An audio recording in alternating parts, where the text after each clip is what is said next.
In this video, I'm going to show you how you can add multiple languages to your Shopify store so that you can have a multi-language Shopify store.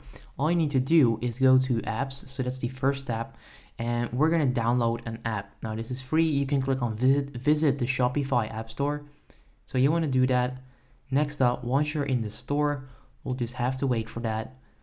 You can hit search apps and you want to search for language. So type in language.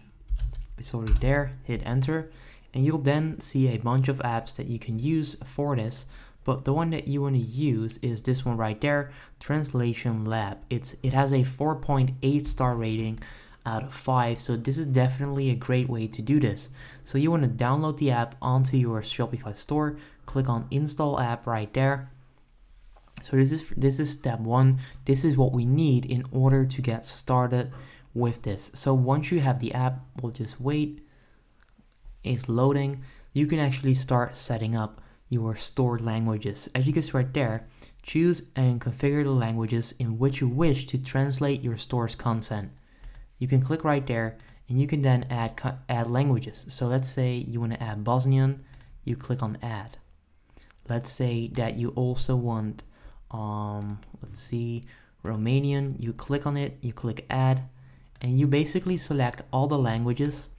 Let's say that you want Portuguese as well. You click on add right there, and as you can see right there, it's then going to add all of these, and they'll also give you a public URL so that you can then use them. Now all of these are already allowed, so with the free version of this you are allowed to publish up to 5 other languages.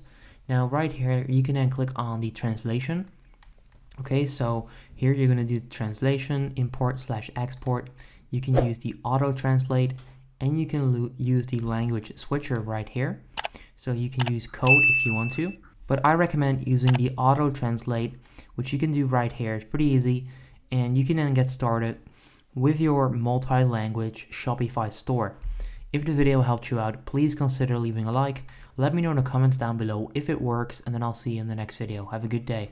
If this video helped you out, please consider subscribing to my channel to help me grow the largest how-to channel on YouTube. I appreciate it.